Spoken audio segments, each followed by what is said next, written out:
এখন আপনার কাছে জানতে চাই, অনেকেই কিন্তু বলে যে ছোটবেলায় না আমি অনেক ফর্সা ছিলাম, অনেক ব্রাইট ছিলাম, কিন্তু আস্তে আস্তে বয়স বাড়ার সঙ্গে সঙ্গে আমার স্কিন টোন একটু ডার্ক হয়ে যাচ্ছে।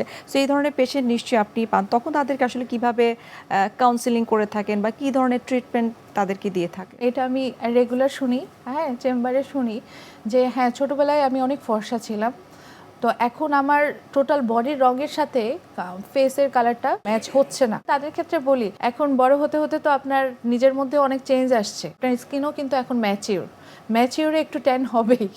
এটা আপনার সূর্যের সামনে যাচ্ছেন বা সূর্যের সংস্পর্শে আসছেন, তখন ট্যান হচ্ছে, বাইরে পলিউশন অনেক বেশি, তখন ট্যান হচ্ছে।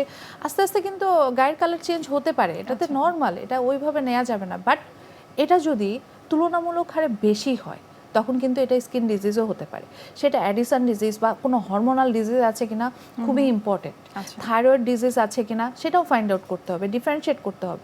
বাট ইন জেনারেল যদি সবাই এসে বলে দেখেন আমার হাতের কালারের সাথে মুখের কালার একদমই মেলে না, তো এই কমপ্লেনটা আসলে আমার কাছে মনে হয় কি, হাতটা তো সারাক্ষণ ঢেকে রাখছেন বা ম্যাক্সিমাম টাইমে ঢাকা থাকে, কিন্তু ফেসটা তো আপনি অনেক কিছু অ্যাপ্লাই করছেন, এত বেশি কেমিক্যাল অ্যাপ্লাই করছেন বা এত কিছু অ্যাপ্লাই করছেন, টর্চার্ড হচ্ছে। আচ্ছা, তো স্কিনের কালারটাও আসলে টর্চার হতে হতে একটু মানে চেঞ্জ হয়ে যাচ্ছে।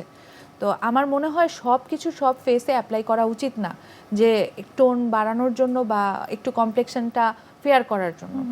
হেলদি স্কিন বেটার, এটা ফেয়ার হতে হবে না বা ডার্ক না, আপনার স্কিনটাই হেলদি হতে হবে। হেলদি স্কিন আপনি চিনবেন কিভাবে সেটা একটু জানতে হবে, এটা জেনে যদি আপনি স্কিন কেয়ার ফলো করেন দেন ওকে, আমার কোনো কমপ্লেন নেই। এবং এটার সাথে নিশ্চয়ই হেলদি লাইফস্টাইল জড়িত। অবশ্যই অবশ্যই।